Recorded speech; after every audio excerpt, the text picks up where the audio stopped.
जय श्री राम। आप सभी सनातनियों का स्वागत है हमारे चैनल पर। आज हम रामचरितमानस के बाल्यकांड के 9 भाग का वर्णन करेंगे। पिछले भाग में हमने बाल्यकांड में शिव जी के विवाह का वर्णन किया है। आप सभी सनातनियों से अनुरोध है कि कमेंट में जय श्री राम जरूर लिखें। अवतार के हेतु सोरठा। सुनु शुभ कथा भवानी रामचरितमानस बिमल। कहा भुसुंडी बखानी सुना बिहग नायक गरुड़। हे पार्वती, निर्मल रामचरितमानस की वह मंगलमयी कथा सुनो जिसे काकभुशुंडी ने विस्तार से कहा और पक्षियों के राजा गरुड़ जी ने सुना था। सो संवाद उदार जेहि विधि भा आगे कहब। सुनहु राम अवतार चरति परम सुंदर अंग। वह श्रेष्ठ संवाद जिस प्रकार हुआ वह मैं आगे कहूँगा। अभी तुम श्री रामचंद्र जी के अवतार का परम सुंदर और पवित्र पापनाशक चरित्र सुनो। हरि गुण नाम अपार कथा रूप अगणित अमित। मैं निजमति अनुसार कहूँ उमा सादर सुनहूँ। श्री हरि के गुण मान कथा और रूप सभी अपार अगणित और असीम हैं। फिर भी हे पार्वती, मैं अपनी बुद्धि के अनुसार कहता हूँ, तुम आदरपूर्वक सुनो। चौपाए। सुनु गिरिजा हरिचरित सुहाए। विपुल बिसद निगमागम गाए। हरि अवतार हेतु जेहि होई। इदमित्थ कही जाय न सोई। हे पार्वती, सुनो। वेद शास्त्रों ने श्री हरि के सुंदर विस्तृत और निर्मल चरित्रों का गान किया है। हरि का अवतार जिस कारण से होता है वह कारण बस यही है ऐसा नहीं कहा जा सकता। अनेकों कारण हो सकते हैं और ऐसे भी हो सकते हैं जिन्हें कोई जान ही नहीं सकता।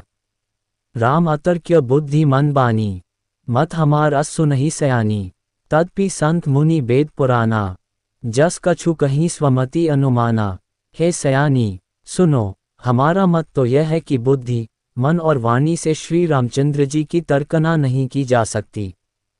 तथापि संत मुनि वेद और पुराण अपनी अपनी बुद्धि के अनुसार जैसा कुछ कहते हैं तस मैं सुमुखी सुनाऊँ तो ही। समुझी परी जस कारण मोही। जब जब होई धर्म कह हानि। बाढ़ी असुर अधम अभिमानी। और जैसा कुछ मेरी समझ में आता है हे सुमुखी, वही कारण मैं तुमको सुनाता हूँ। जब जब धर्म का ह्रास होता है और नीच अभिमानी राक्षस बढ़ जाते हैं। चौपाए।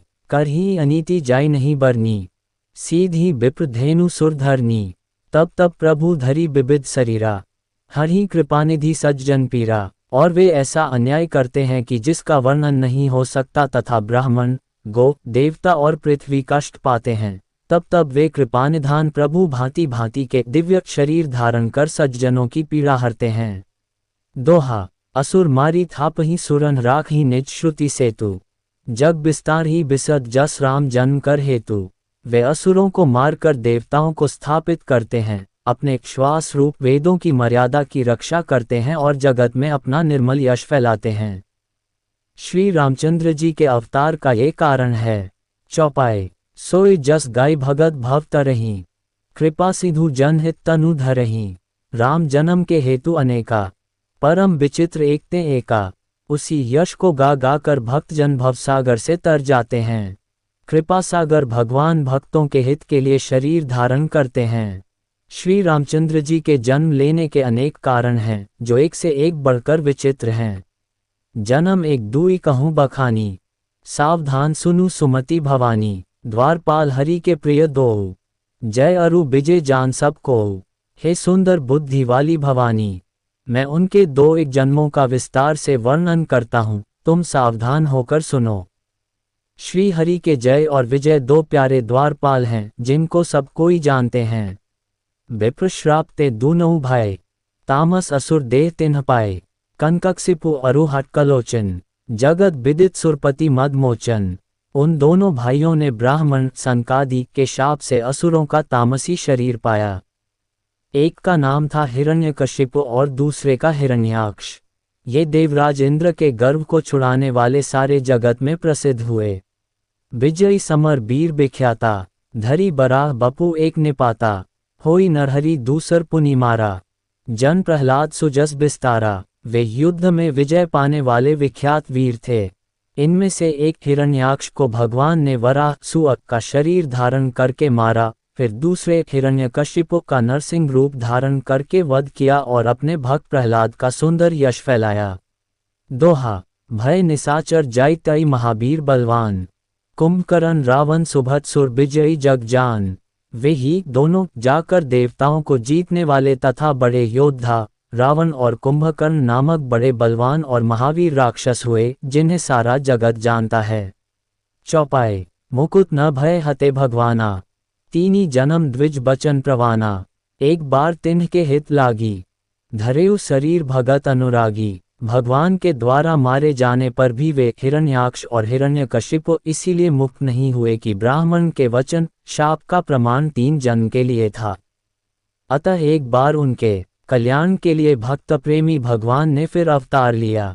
कश्यप अदिति तहाँ पितु माता, दशरथ कौशल्या विख्याता। एक कल्प एही विधि अवतारा, चरित पवित्र किए संसारा। वहां उस अवतार में कश्यप और अदिति उनके माता पिता हुए, जो दशरथ और कौशल्या के नाम से प्रसिद्ध थे। एक कल्प में इस प्रकार अवतार लेकर उन्होंने संसार में पवित्र लीलाएं की। एक कल्प सुर देखी दुखारे, समर जलंधर सन सब हारे। शंभु कीन संग्राम अपारा, धनुज महाबल मरी न मारा। एक कल्प में सब देवताओं को जलंधर दैत्य से युद्ध में हार जाने के कारण दुखी देखकर शिवजी ने उसके साथ बड़ा घोर युद्ध किया, पर वह महाबली दैत्य मारे नहीं मरता था। परम सती असुराधिप नारी, तेहि बल ताहि न जिथि पुरारी। उस दैत्यराज की स्त्री परम सती बड़ी ही पतिव्रता थी। उसी के प्रताप से त्रिपुरासुर जैसे अजेय शत्रु का विनाश करने वाले शिवजी भी उस दैत्य को नहीं जीत सके। छल करी टारेउ तासु व्रत प्रभु सुर कारज कीन, जब ते ही जानेउ मरम तब श्राप कोप करी दीन। प्रभु ने छल से उस स्त्री का व्रत भंग कर देवताओं का काम किया।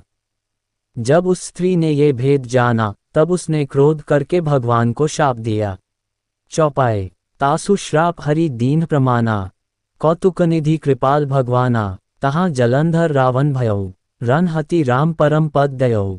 लीलाओं के भंडार कृपालु हरि ने उस स्त्री के शाप को प्रामाण्य दिया, स्वीकार किया। वही जलंधर उस कल्प में रावण हुआ, जिसे श्री रामचंद्र जी ने युद्ध में मारकर परम पद दिया। एक जन्म कर कारणेहा, जेहि लगी राम धरी नरदेहा। प्रति अवतार कथा प्रभु केरी, सुनु मुनि बरनी कबिन्ह घनेरी। एक जन्म का कारण ये था, जिससे श्री रामचंद्र जी ने मनुष्य देह धारण किया। हे भरद्वाज मुनि, सुनो। प्रभु के प्रत्येक अवतार की कथा का कवियों ने नाना प्रकार से वर्णन किया है। नारद श्राप दीन एक बारा, कल्प एक ते ही लगी अवतारा। गिरिजा चकित भई सुनी बानी, नारद विष्णु भगत पुनि ज्ञानी। एक बार नारद जी ने शाप दिया, अतः एक कल्प में उसके लिए अवतार हुआ। ये बात सुनकर पार्वती जी बड़ी चकित हुई और बोली कि नारद जी तो विष्णु भक्त और ज्ञानी हैं। कारण कवन श्राप मुनि दीन्हा, का अपराध रमापति कीन्हा। ये प्रसंग मोहि कहूँ पुरारी, मुनि मन मोह आचरज भारी। मुनि ने भगवान को शाप किस कारण से दिया? लक्ष्मीपति भगवान ने उनका क्या अपराध किया था? हे पुरारी शंकर जी, ये कथा मुझसे कहिए। मुनि नारद के मन में मोह होना बड़े आश्चर्य की बात है। दोहा। बोले बिहसी महेश तब ज्ञानी मूर न कोई, जेहि जस रघुपति करही जब सो तस्ते ही छन होई। तब महादेव जी ने हंसकर कहा, न कोई ज्ञानी है न मूर्ख। श्री रघुनाथ जी जब जिसको जैसा करते हैं, वह उसी क्षण वैसा ही हो जाता है। सोरठा। कहूँ राम गुण गात भरद्वाज सादर सुनहु, भव भंजन रघुनाथ भजू तुलसी तजी मानमाद। याज्ञवल्क्य जी कहते हैं, हे भरद्वाज, मैं श्री रामचंद्र जी के गुणों की कथा कहता हूँ, तुम आदर से सुनो। तुलसीदास जी कहते हैं, मान और मद को छोड़कर आवागमन का नाश करने वाले रघुनाथ जी को भजो। चौपाई। हिमगिरी गुहा एक अति पावनी, बह समीप सुरश्री सुहावनी। आश्रम परम पुनीत सुहावा, देखी देवैषी मन अति भावा। हिमालय पर्वत में एक बड़ी पवित्र गुफा थी। उसके समीप ही सुंदर गंगा जी बहती थीं। वह परम पवित्र सुंदर आश्रम देखने पर नारद जी के मन को बहुत ही सुहावना लगा।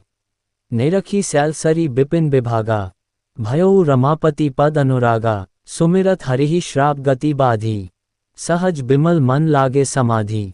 पर्वत, नदी और वन के सुंदर विभागों को देखकर नारद जी का लक्ष्मीकांत भगवान के चरणों में प्रेम हो गया। भगवान का स्मरण करते ही उन नारद मुनि के शाप की, जो शाप उन्हें दक्ष प्रजापति ने दिया था और जिसके कारण वे एक स्थान पर नहीं ठहर सकते थे, गति रुक गई और मन के स्वाभाविक ही निर्मल होने से उनकी समाधि लग गई। मुनि गति देखी सुरेश डेराना, काम ही बोली कीन सन्माना, सहित सहाय जाहु मम हेतु, चलेउ हर्षि हिया जलचर केतु। नारद मुनि की ये तपोमयी स्थिति देखकर देवराज इंद्र डर गया। उसने कामदेव को बुलाकर उसका आदर सत्कार किया और कहा कि मेरे हित के लिए तुम अपने सहायकों सहित नारद की समाधि भंग करने को जाओ। ये सुनकर मीनध्वज कामदेव मन में प्रसन्न होकर चला।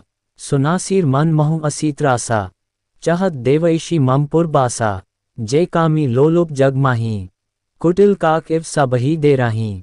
इंद्र के मन में ये डर हुआ कि देवर्षि नारद मेरी पुरी अमरावती का निवास राज्य चाहते हैं। जगत में जो कामी और लोभी होते हैं वे कुटिल कोय की तरह सबसे डरते हैं। दोहा, सुख हार ले भाग सठ स्वान निरखी मृगराज, छीनी लेई जनी जान जड़तिमी सुरपति ही न लाज। जैसे मूर्ख कुत्ता सिंह को देखकर सूखी हड्डी लेकर भागे और वह मूर्ख यह समझे कि कहीं उस हड्डी को सिंह छीन न ले, वैसे ही इंद्र को नारद जी मेरा राज्य छीन लेंगे ऐसा सोचते लाज नहीं आई। चौपाए, तेही आश्रम ही मदन जब गयऊ, निज माया बसंत निर्मयऊ, कुसुमित बिबिद बिटब बहुरंगा, कूज ही कोकिल गुंज ही भरेंगा। जब कामदेव उस आश्रम में गया तब उसने अपनी माया से वहां वसंत ऋतु को उत्पन्न किया। तरह तरह के वृक्षों पर रंग बिरंगे फूल खिल गए, उन पर कोयलें कूकने लगीं और भौरे गुंजार करने लगे। चली सुहावनी त्रिबिद बयारी, काम कृसानु बढ़ाव निहारी, रंभादिक सुर नारी नाबीना, सकल असमसर कला प्रबीना। कामाग्नि को भड़काने वाली 3 प्रकार की शीतल, मंद और सुगंध सुहावनी हवा चलने लगी। रंभा आदि नवयुवती देवांगनाएं, जो सब की सब कामकला में निपुण थीं, करही गान बहु तान तरंगा, बहुविधि क्रीढ़ी पानी पतंगा। देखी सहाय मदन हर्षना, कीनासी पुनि प्रपंच विधि नाना। वे बहुत प्रकार की तानों की तरंग के साथ गाने लगीं और हाथ में गेंद लेकर नाना प्रकार के खेल खेलने लगीं। कामदेव अपने इन सहायकों को देखकर बहुत प्रसन्न हुआ और फिर उसने नाना प्रकार के मायाजाल किए। कामकला कछु मुनि ही न व्यापी, निज भया डरेउ मनोभव पापी। सीम की चांपी सकी को तासु, बर रखवार रमापति जासु। परंतु कामदेव की कोई भी कला मुनि पर असर न कर सकी। तब तो पापी कामदेव अपने ही नाश के भय से डर गया। लक्ष्मीपति भगवान जिसके बड़े रक्षक हों, भला उसकी सीमा मर्यादा को कोई दबा सकता है। दोहा, सहित सहाय सभी ताति मानी हारी मन मैन, गहेसी जाय मुनि चरण तब कही सुठी आरत बैन। तब अपने सहायकों समेत कामदेव ने बहुत डरकर और अपने मन में हार मानकर बहुत ही आर्त दीन वचन कहते हुए मुनि के चरणों को जा पकड़ा। चौपाए, भयऊ न नारद मन कछु रोषा, कही प्रिय बचन काम परितोषा। नाई चरण सिरु अयसु पाए, गयऊ मदन तब सहित सहाय। नारद जी के मन में कुछ भी क्रोध न आया। उन्होंने प्रिय वचन कहकर कामदेव का समाधान किया। तब मुनि के चरणों में सिर नवाकर और उनकी आज्ञा पाकर कामदेव अपने सहायकों सहित लौट गया। दोहा, मुनि सुशीलता आपनी करनी, सुरपति सभा जाई सब बरनी। सुनी सब के मन अचरजु आवा, मुनि ही प्रशंसी हरि ही सिरु नावा। देवराज इंद्र की सभा में जाकर उसने मुनि की सुशीलता और अपनी करतूत सब कही, जिसे सुनकर सबके मन में आश्चर्य हुआ और उन्होंने मुनि की बढ़ाई करके श्री हरि को सिर नवाया। तब नारद गवने शिव पाही, जेता काम हमिति मन माही। मार चरती शंकर ही सुनाए, अति प्रिय जानी महेश से खाए। तब नारद जी शिव जी के पास गए। उनके मन में इस बात का अहंकार हो गया कि हमने कामदेव को जीत लिया। उन्होंने कामदेव के चरित्र शिव जी को सुनाए और महादेव जी ने उन नारद जी को अत्यंत प्रिय जानकर इस प्रकार शिक्षा दी। बार बार बिनहु मुनि तो ही, जिमी यह कथा सुनायहु मोही। तिमी जनी हरिहि सुनावहु कबहूँ, चलेहु प्रसंग दुरायहु तबहूँ। हे मुनि, मैं तुमसे बार बार विनती करता हूँ कि जिस तरह ये कथा तुमने मुझे सुनाई है, उस तरह भगवान श्री हरि को कभी मत सुनाना। चर्चा भी चले तब भी इसको छिपा जाना। नारद का अभिमान और माया का प्रभाव। दोहा। शंभु दीन उपदेश हित नहीं नारदही सोहान। भरद्वाज कौतुक सुनहु हरि इच्छा बलवान। यद्यपि शिवजी ने ये हित की शिक्षा दी, पर नारद जी को वह अच्छी न लगी। हे भरद्वाज, अब कौतुक तमाशा सुनो। हरि की इच्छा बड़ी बलवान है। चौपाई। राम कीन्ह चाहि सोई होई। करय अन्यथा अस नहीं कोई। शंभु बचन मुनि मन नहीं भाए। तब बिरंची के लोक सिधाएं। श्री रामचंद्र जी जो करना चाहते हैं वही होता है, ऐसा कोई नहीं जो उसके विरुद्ध कर सके। श्री शिवजी के वचन नारद जी के मन को अच्छे नहीं लगे, तब वे वहां से ब्रह्मलोक को चल दिए। एक बार करतल बर बीना। गावत हरि गुण गान प्रबीना। क्षीर सिंधु गवने मुनिना था। जह बस श्रीनिवास श्रुतिमा था। एक बार गान विद्या में निपुण मुनिनाथ नारद जी हाथ में सुंदर वीणा लिए हरिगुण गाते हुए क्षीर सागर को गए, जहां वेदों के मस्तक स्वरूप मूर्तिमान वेदांतत्व लक्ष्मी निवास भगवान नारायण रहते हैं। हर्षि मिले उठी रमानिकेता। बैठे आसन ऋषि ही समेता। बोले बिहसी चराचर राया। बहुते दिनन कीन्ही मुनि दाया। रमानिवास भगवान उठकर बड़े आनंद से उनसे मिले और ऋषि नारद जी के साथ आसन पर बैठ गए। चराचर के स्वामी भगवान हंसकर बोले, हे मुनि, आज आपने बहुत दिनों पर दया की। कामचरित नारद सब भाषे। यद्यपि प्रथम बरजी शिव राखे। अति प्रचंड रघुपति कै माया। जेहि न मोह हस को जग जाया। यद्यपि श्री शिव जी ने उन्हें पहले से ही बरज रखा था, तो भी नारद जी ने कामदेव का सारा चरित्र भगवान को कह सुनाया। श्री रघुनाथ जी की माया बड़ी ही प्रबल है। जगत में ऐसा कौन जन्मा है जिसे वे मोहित न कर दें। दोहा। रूख बदन करी बचन मृदु बोले श्री भगवान। तुम्हारे सुमिरनते मिठी मोह मार मदमान। भगवान रूखा मुंह करके कोमल वचन बोले, हे मुनिराज, आपका स्मरण करने से दूसरों के मोह, काम, मद और अभिमान मिट जाते हैं, फिर आपके लिए तो कहना ही क्या है। चौपाई। सुनु मुनि मोह होई मन ताकें। ज्ञान विराग हृदय नहीं जाकें। ब्रह्मचरज व्रत रत मते धीरा। तुम ही की करी मनोभव पीरा। हे मुनि, सुनिए, मोह तो उसके मन में होता है जिसके हृदय में ज्ञान वैराग्य नहीं है। आप तो ब्रह्मचर्य व्रत में तत्पर और बड़े धीर बुद्धि हैं। भला कहीं आपको भी कामदेव सता सकता है। नारद कहेउ सहित अभिमाना। कृपा तुम्हारी सकल भगवाना। करुणानिधि मन दीग बिचारी। और अंकुरेउ गर्भ तरु भारी। नारद जी ने अभिमान के साथ कहा, भगवान, ये सब आपकी कृपा है। करुणानिधान भगवान ने मन में विचार कर देखा कि इनके मन में गर्व के भारी वृक्ष का अंकुर पैदा हो गया है। बेगी सो मैं डारेहूँ उखारी। पन हमार सेवक हितकारी। मुनि कर हित मम कौतुक होई। अवसी उपाय कर भी मैं सोई। मैं उसे तुरंत ही उखाड़ फेंकूंगा, क्योंकि सेवकों का हित करना हमारा प्रण है। मैं अवश्य ही वह उपाय करूंगा जिससे मुनि का कल्याण और मेरा खेल हो। तब नारद हरिपद सिर नाए। चले हृदय अमिति अधिकाए। श्रीपति निज माया तब प्रेरी। सुनहु कठिन करनी ते ही केरी। तब नारद जी भगवान के चरणों में सिर नवाकर चले। उनके हृदय में अभिमान और भी बढ़ गया। तब लक्ष्मीपति भगवान ने अपनी माया को प्रेरित किया। अब उसकी कठिन करनी सुनो। दोहा। बिरचेउ मगमहु नगर ते ही सत जोजन विस्तार। श्रीनिवासपुर ते अधिक रचना विविध प्रकार। उस हरे माया ने रास्ते में 100 योजन 400 कोस का एक नगर रचा। उस नगर की भांति भांति की रचनाएं लक्ष्मी निवास भगवान विष्णु के नगर वैकुंठ से भी अधिक सुंदर थीं।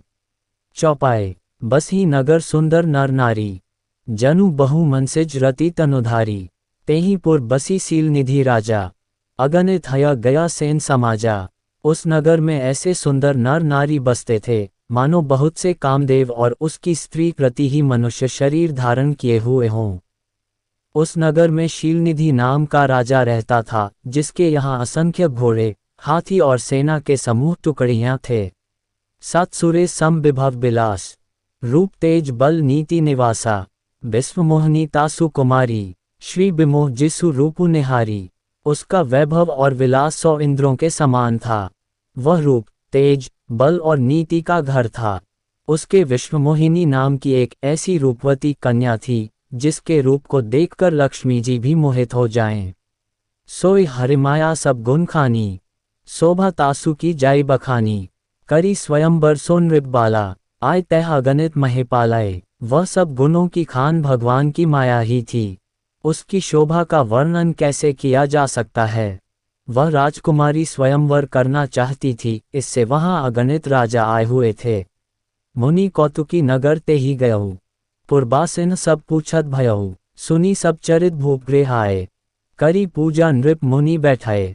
खिलवाड़ी मुनि नारद जी उस नगर में गए और नगर वासियों से उन्होंने सब हाल पूछा।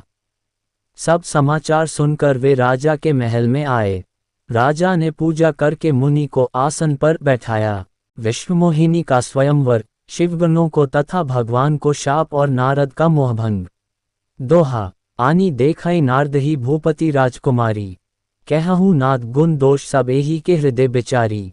फिर राजा ने राजकुमारी को लाकर नारद जी को दिखलाया और पूछा कि हे नाथ, आप अपने हृदय में विचार कर इसके सब गुण दोष कहिए। चौपाए, देखी रूप मुनि बिरती बिसारी, बड़ी बार लगी रहे निहारी। लक्षण तासु बिलो की भुलाने, हृदय हर्ष नहीं प्रगट बखाने। उसके रूप को देखकर मुनि वैराग्य भूल गए और बड़ी देर तक उसकी ओर देखते ही रह गए।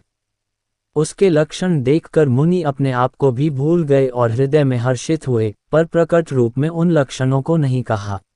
जो एही बरी अमर सोए होई, सम्रभूमि तेही जीत न कोई। सेव ही सकल चराचर ताही, बरी सील निधि कन्या जाही। लक्षणों को सोचकर वे मन में कहने लगे कि जो इसे ब्याहेगा वह अमर हो जाएगा और रणभूमि में कोई उसे जीत न सकेगा। ये शील निधि की कन्या जिसको वरेगी, सब चर अचर जीव उसकी सेवा करेंगे। लक्षण सब बिचारी उर राखे, कछुक बनाई भूप सन भाषे। सुता सुलक्षण कहीं नृप पाही, नारद चले सोच मन माही। सब लक्षणों को विचार कर मुनि ने अपने हृदय में रख लिया और राजा से कुछ अपनी ओर से बनाकर कह दिए। राजा से लड़की के सुलक्षण कहकर नारद जी चल दिए, पर उनके मन में ये चिंता थी कि करौन जाई सोए जतन बेचारी, जेही प्रकार मोही बरै कुमारी। जब तब कछु न होई तेही काला, हे विधि मिली कवन विधि बाला। मैं जाकर सोच विचार कर अब वही उपाय करूं जिससे ये कन्या मुझे ही वरे। इस समय जब तब से तो कुछ हो नहीं सकता। हे विधाता, मुझे ये कन्या किस तरह मिलेगी। दोहा, यही अवसर चाहिए परम शोभा रूप विशाल, जो बिलो की रीझ है कुंवरी तब मिले जयमाल। इस समय तो बड़ी भारी शोभा और विशाल सुंदर रूप चाहिए, जिसे देखकर राजकुमारी मुझ पर रीझ जाए और तब जयमाल मेरे गले में डाल दे। चौपाए, हरि सन मागो सुंदरताए, होई ही जात गहरू अति भाई। मोरे हित हरि सम नहीं को, यही अवसर सहाय सोए हो। एक काम करूं कि भगवान से सुंदरता मांगूं, पर भाई उनके पास जाने में तो बहुत देर हो जाएगी, किंतु श्री हरि के समान मेरा हेतु भी कोई नहीं है, इसलिए इस समय वे ही मेरे सहायक हों। बहुविधि बिने कीन ही ते ही काला, प्रगट्यु प्रभु कौतुकी कृपाला। प्रभु बिलो की मुनि नयन जुड़ाने, होई ही काजू हैं हर्षाने। उस समय नारद जी ने भगवान की बहुत प्रकार से विनती की। तब लीला में कृपालु प्रभु वहीं प्रकट हो गए। स्वामी को देखकर नारद जी के नेत्र शीतल हो गए और वे मन में बड़े ही हर्षित हुए कि अब तो काम बन ही जाएगा। अति आरती कही कथा सुनाए, करहु कृपा करी होहु सहाय। आपन रूप देहो प्रभु मोहि, आन भांति नहीं पावो ओहि। नारद जी ने बहुत आर्त दीन होकर सब कथा कह सुनाई और प्रार्थना की कि कृपा कीजिए और कृपा करके मेरे सहायक बनिए। हे प्रभो, आप अपना रूप मुझको दीजिए और किसी प्रकार मैं उस राजकन्या को नहीं पा सकता। जेही विधि नाथ होई हित मोरा, करहु सो बेगी दास मैं तोरा। निज माया बल देखी बिसाला, हिया हंसी बोले दीन दयाला। हे नाथ, जिस तरह मेरा हित हो आप वही शीघ्र कीजिए। मैं आपका दास हूँ। अपनी माया का विशाल बल देख दीनदयालु भगवान मन ही मन हंस कर बोले। दोहा, जेही विधि होई परम हित नारद सुनहु तुम्हार, सोई हम करब न आन कछु बचन न मृषा हमार। हे नारद जी, सुनो, जिस प्रकार आपका परम हित होगा हम वही करेंगे, दूसरा कुछ नहीं। हमारा वचन असत्य नहीं होता। चौपाए, कुपथ माग रुज व्याकुल रोगी, बैद न देई सुनहु मुनि जोगी, एही विधि हित तुम्हार मैं ठयो, कही असंतर हित प्रभु भयऊ। हे योगी मुनि, सुनिए, रोग से व्याकुल रोगी कुपथ्य मांगे तो वैद्य उसे नहीं देता। इसी प्रकार मैंने भी तुम्हारा हित करने की ठान ली है। ऐसा कहकर भगवान अंतर्धान हो गए।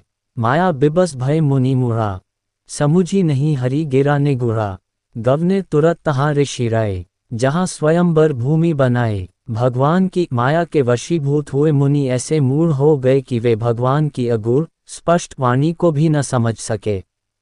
ऋषिराज नारद जी तुरंत वहां गए जहां स्वयंवर की भूमि बनाई गई थी। निज निज आसन बैठे राजा, बहु बनाव करी सहित समाजा, मुनि मन हर्ष रूप अति मोरें, मोहि तजी आनहि बरही न भोरें। राजा लोग खूब सज धज कर समाज सहित अपने अपने आसन पर बैठे थे।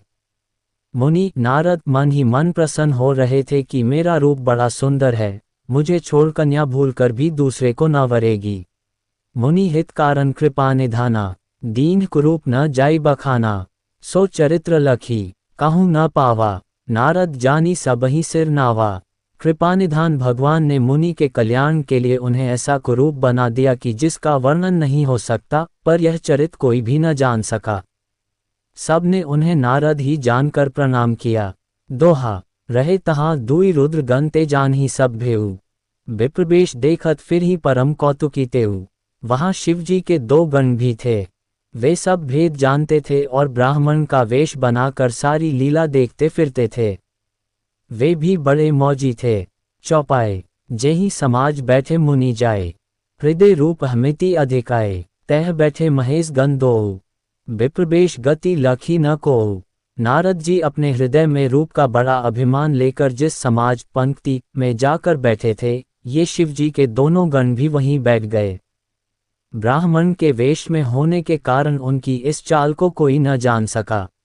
करही कूटी नारदही सुनाए, नी की दीन ही हरि सुंदरताए, रीझी ही राजकुंवरी छवि देखी, इन्हीं बरही हरि जानी विशेषी।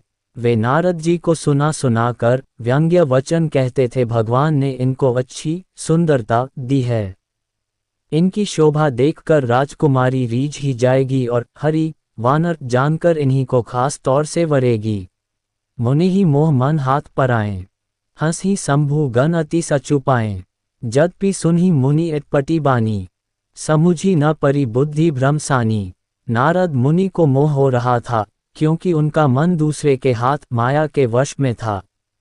शिवजी के गण बहुत प्रसन्न होकर हंस रहे थे। यद्यपि मुनि उनकी अटपटी बातें सुन रहे थे, पर बुद्धि भ्रम में सनी हुई होने के कारण वे बातें उनकी समझ में नहीं आती थी। उनकी बातों को वे अपनी प्रशंसा समझ रहे थे। कहूँ न लखा सो चरित विशेषा, सो स्वरूप नृपकन्या देखा, मरकट बदन भयंकर देही, देखत हृदय क्रोध भाते ही।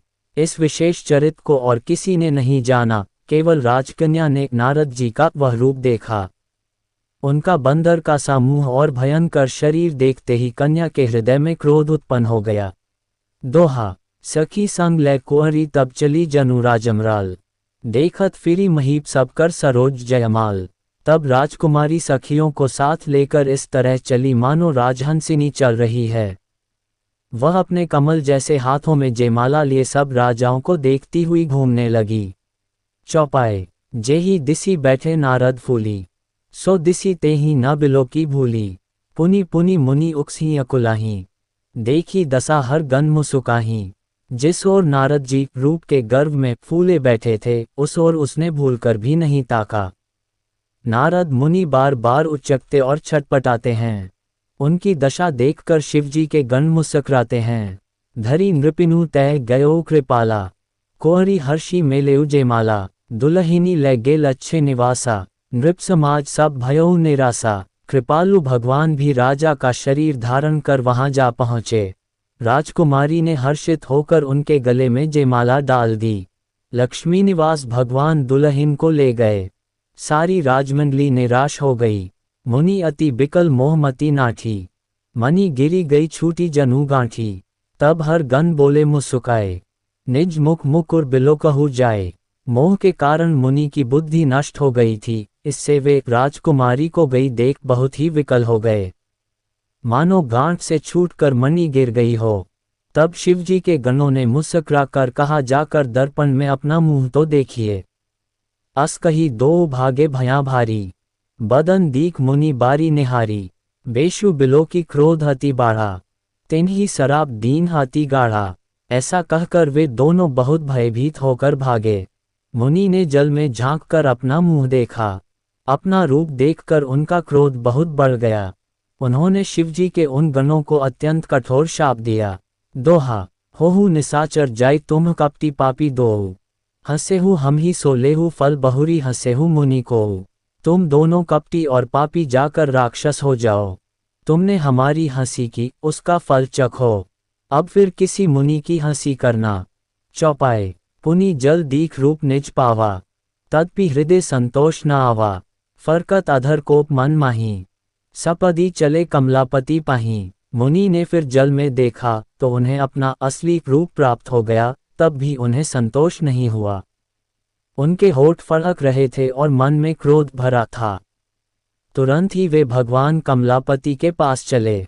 देहु श्राप की मरेहूं जाए, जगत मोरी उपहास कराए। बीच ही पंथ मिले दनुजारी, संग रमा सोए राजकुमारी। मन में सोचते जाते थे, जाकर या तो शाप दूंगा या प्राण दे दूंगा।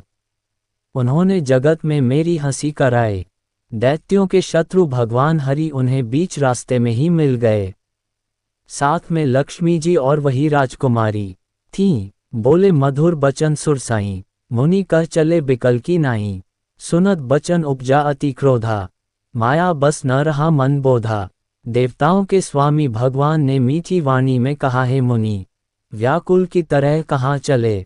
ये शब्द सुनते ही नारद को बड़ा क्रोध आया। माया के वशीभूत होने के कारण मन में चेत नहीं रहा। पर संपदा सकहु नहीं देखी, तुम्हारे ईर्षा कपट विशेषी। मथत सिंधु रुद्रही बौरायहु, सुरन प्रैरी विष पान करायहु। मुनि ने कहा, तुम दूसरों की संपदा नहीं देख सकते, तुम्हारे ईर्ष्या और कपट बहुत है। समुद्र मथते समय तुमने शिवजी को बावला बना दिया और देवताओं को प्रेरित करके उन्हें विषपान कराया।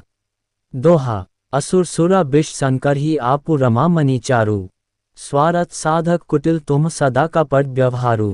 असुरों को मदिरा और शिवजी को विष देकर तुमने स्वयं लक्ष्मी और सुंदर कौस्तुभ मणि ले ली। तुम बड़े धोखेबाज और मतलबी हो, सदा कपट का व्यवहार करते हो। चौपाए, परम स्वतंत्र न सिर पर कोई, भावई मन ही करहु तुम सोई। भले ही मंद मंदे ही भल करहु, विस्मय हर्ष न हिया कछु धरहु। तुम परम स्वतंत्र हो, सिर पर तो कोई है नहीं, इससे जब जो मन को भाता है स्वच्छंदता से वही करते हो। भले को बुरा और बुरे को भला कर देते हो। हृदय में हर्ष विषाद कुछ भी नहीं लाते। डहकी डहकी परिचेहु सब काहू, अति असंक मन सदा उच्छाहु। करम शुभाशुभ तुम ही न बाधा, लगी तुम ही न काहू साधा। सबको ठग ठग कर परख गए हो और अत्यंत निडर हो गए हो। इसी से ठगने के काम में मन में सदा उत्साह रहता है। शुभ अशुभ कर्म तुम्हें बाधा नहीं देते। अब तक तुमको किसी ने ठीक नहीं किया था। भले भवन अब बान दीन्हा, पावहुगे फल आपन कीन्हा। बंचेहु मोही जवनी धरी देहा, सोए तनु धरहु श्राप मामेहा। अब कि तुमने अच्छे घर बना दिया है, मेरे जैसे जबरदस्त आदमी से छेड़खानी की है, अतः अपने किए का फल अवश्य पाओगे। जिस शरीर को धारण करके तुमने मुझे ठगा है, तुम भी वही शरीर धारण करो, यह मेरा शाप है।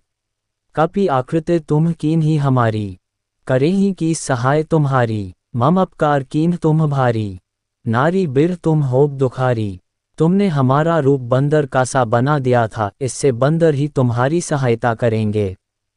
मैं जिस स्त्री को चाहता था उससे मेरा वियोग कराकर तुमने मेरा बड़ा अहित किया है, इससे तुम भी स्त्री के वियोग में दुखी होंगे।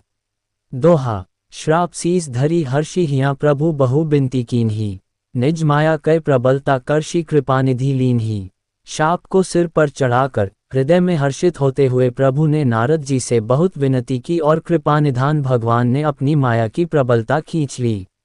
चौपाए, जब हरि माया दूरी निवारी, नहीं तह रमा न राजकुमारी। तब मुनि अति सभीत हरि चरना, गहे पाही प्रंतारति हरना। जब भगवान ने अपनी माया को हटा लिया तब वहां न लक्ष्मी ही रह गईं, न राजकुमारी ही। तब मुनि ने अत्यंत भयभीत होकर श्री हरि के चरण पकड़ लिए और कहा, हे शरणागत के दुखों को हरने वाले, मेरी रक्षा कीजिए। मृषा हो मम श्राप कृपाला, मम इच्छा कह दीन दयाला। मैं दुर्बचन कहे बहु तेरे, कह मुनि पाप मिटिहि किमि मेरे। हे कृपालु, मेरा शाप मिथ्या हो जाए। तब दीनों पर दया करने वाले भगवान ने कहा कि यह सब मेरी ही इच्छा से हुआ है। मुनि ने कहा, मैंने आपको अनेक खोटे वचन कहे हैं, मेरे पाप कैसे मिटेंगे। जपहु जाय संकर सतनामा, होई हृदय तुरत विश्रामा। को नहीं सिर्फ समान प्रिय मोरें, असी परतीति तजहु जनी भोरें। भगवान ने कहा, जाकर शंकर जी के शतनाम का जप करो, इससे हृदय में तुरंत शांति होगी। शिवजी के समान मुझे कोई प्रिय नहीं है, इस विश्वास को भूलकर भी न छोड़ना। जेहि पर कृपा न करहि पुरारी, सो न पाओ मुनि भगति हमारी। असुर धरी मही बिचरहु जाए, अब न तुम ही माया नियराए। हे मुनि पुरारी, शिवजी जिस पर कृपा नहीं करते वह मेरी भक्ति नहीं पाता। हृदय में ऐसा निश्चय करके जाकर पृथ्वी पर विचरो, अब मेरी माया तुम्हारे निकट नहीं आएगी। दोहा। बहुविधि मुनि ही प्रबोधि प्रभु तब भय अंतर्धान, सत्यलोक नारद चले करत राम गुणगान। बहुत प्रकार से मुनि को समझा बुझाकर ढांढस देकर तब प्रभु अंतर्धान हो गए और नारद जी श्री रामचंद्र जी के गुणों का गान करते हुए सत्यलोक ब्रह्मलोक को चले। चौपाए। हर गण मुनि ही जात पद देखी, विगत मोह मन हर्ष विशेषी। अति सभी नारद पही आए, गही पद आरत बचन सुहाए। शिवजी के गणों ने जब मुनि को मोहरहित और मन में बहुत प्रसन्न होकर मार्ग में जाते हुए देखा तब वे अत्यंत भयभीत होकर नारद जी के पास आए और उनके चरण पकड़कर दीन वचन बोले, हर गण हम न विप्र मुनिराया, बड़ अपराध कीन फल पाया।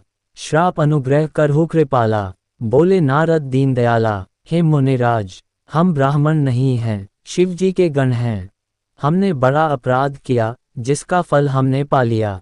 हे कृपालु, अब शाप दूर करने की कृपा कीजिए। दीनों पर दया करने वाले नारद जी ने कहा, निश्च जाय हो तुम दो, वैभव विपुल तेज बल हो, भुज बल विश्व जितब तुम जहिया, धरे ही विष्णु मनुज तनु तहिया। तुम दोनों जाकर राक्षस हो, तुम्हें महान ऐश्वर्य तेज और बल की प्राप्ति हो। तुम अपनी भुजाओं के बल से जब सारे विश्व को जीत लोगे तब भगवान विष्णु मनुष्य का शरीर धारण करेंगे। समर मरण हरि हाथ तुम्हारा, होई हूँ मुकुट न पुनि संसारा। चले जुगल मुनि पद सिर नाए, भय निशाचर काल ही पाए। युद्ध में श्री हरि के हाथ से तुम्हारी मृत्यु होगी, जिससे तुम मुक्त हो जाओगे और फिर संसार में जन्म नहीं लोगे। वे दोनों मुनि के चरणों में सिर नवाकर चले और समय पाकर राक्षस हुए। दोहा। एक कल्प एहि हेतु प्रभु लीन मनुज अवतार, सुर रंजन सज्जन सुखद हरि भंजन भूमि भार। देवताओं को प्रसन्न करने वाले, सज्जनों को सुख देने वाले और पृथ्वी का भार हरण करने वाले भगवान ने एक कल्प में इसी कारण मनुष्य का अवतार लिया था। चौपाए। यही विधि जन्म करम हरि के रे, सुंदर सुखद विचित्र घनेरे। कल्प कल्प प्रति प्रभु अवतरहीं, चारु चरित नाना विधि करहीं। इस प्रकार भगवान के अनेक सुंदर, सुखदायक और अलौकिक जन्म और कर्म हैं। प्रत्येक कल्प में जब जब भगवान अवतार लेते हैं और नाना प्रकार की सुंदर लीलाएं करते हैं, तब तब कथा मुनि सिन्ह गाए, परम पुनीत प्रबंध बनाए। विविध प्रसंग अनूप बखाने, करही न सुनी आचर्यु सयाने। तब तब मुनीश्वरों ने परम पवित्र काव्य रचना करके उनकी कथाओं का गान किया है और भांति भांति के अनुपम प्रसंगों का वर्णन किया है, जिनको सुनकर समझदार विवेकी लोग आश्चर्य नहीं करते। हरि अनंत हरि कथा अनंता, कहीं सुनही बहुविधि सब संता। रामचंद्र के चरित सुहाए, कल्प कोटि लगी जाहि न गाए। श्री हरि अनंत हैं, उनका कोई पार नहीं पा सकता और उनकी कथा भी अनंत है। सब संत लोग उसे बहुत प्रकार से कहते सुनते हैं। श्री रामचंद्र जी के सुंदर चरित्र करोड़ों कल्पों में भी गाए नहीं जा सकते। ये प्रसंग मैं कहा भवानी, हरिमय मोहि मुनि ज्ञानी, प्रभु कौतुकी प्रणत हितकारी, सेवत सुलभ सकल दुखहारी। शिवजी कहते हैं कि हे पार्वती, मैंने ये बताने के लिए इस प्रसंग को कहा कि ज्ञानी मुनि भी भगवान की माया से मोहित हो जाते हैं। प्रभु कौतुकी लीला में हैं और शरणागत का हित करने वाले हैं। वे सेवा करने में बहुत सुलभ और सब दुखों के हरने वाले हैं। सोरठा सुर नर मुनि को नाही जेहि न मोह माया प्रबल, अस बिचारी मन माही भजिय महामाया पतिहि। देवता, मनुष्य और मुनियों में ऐसा कोई नहीं है जिसे भगवान की महान बलवती माया मोहित न कर दे। मन में ऐसा विचार कर उस महामाया के स्वामी प्रेरक श्री भगवान का भजन करना चाहिए। चौपाए अपर हेतु सुनु सैल कुमारी, कहूँ विचित्र कथा विस्तारी, जेहि कारण अज गुण अरूपा, ब्रह्म भयौ कौशलपुर भूपा। हे गिरिराज कुमारी, अब भगवान के अवतार का वह दूसरा कारण सुनो। मैं उसकी विचित्र कथा विस्तार करके कहता हूँ, जिस कारण से जन्मरहित, निर्गुण और रूपहित अव्यक्त सच्चिदानंद घन ब्रह्म अयोध्यापुरी के राजा हुए। जो प्रभु बिपिन फिरत तुम देखा, बंधु समेत धरे मुनि बेशा, जासु चरित अवलोकी भवानी, सती शरीर रही हो बौरानी। जिन प्रभु श्री रामचंद्र जी को तुमने भाई लक्ष्मण जी के साथ मुनियों का सा वेश धारण किए वन में फिरते देखा था, और हे भवानी, जिनके चरित्र देखकर सती के शरीर में तुम ऐसी बावली हो गई थी कि अजहु न छाया मिट्टी तुम्हारी। तासु चरित सुनु भ्रम रुझारी, लीला कीन ही जोते ही अवतारा, सो सब कहूँ मति अनुसारा। अब भी तुम्हारे उस बावलेपन की छाया नहीं मिटती, उन्हीं के भ्रम रूपी रोग के हरण करने वाले चरित्र सुनो। उस अवतार में भगवान ने जो जो लीला की, वह सब मैं अपनी बुद्धि के अनुसार तुम्हें कहूँगा। भरद्वाज सुनी शंकर बानी, सकुची सप्रेम उमा मुसुकानी, लगे बहुरी बरने वृषकेतु, सो अवतार भयउ जेहि हेतु। याज्ञवल्क्य जी ने कहा, हे भरद्वाज, शंकर जी के वचन सुनकर पार्वती जी सकुचाकर प्रेम से हित मुस्कुराईं। फिर वृषकेतु शिव जी जिस कारण से भगवान का वह अवतार हुआ था, उसका वर्णन करने लगे।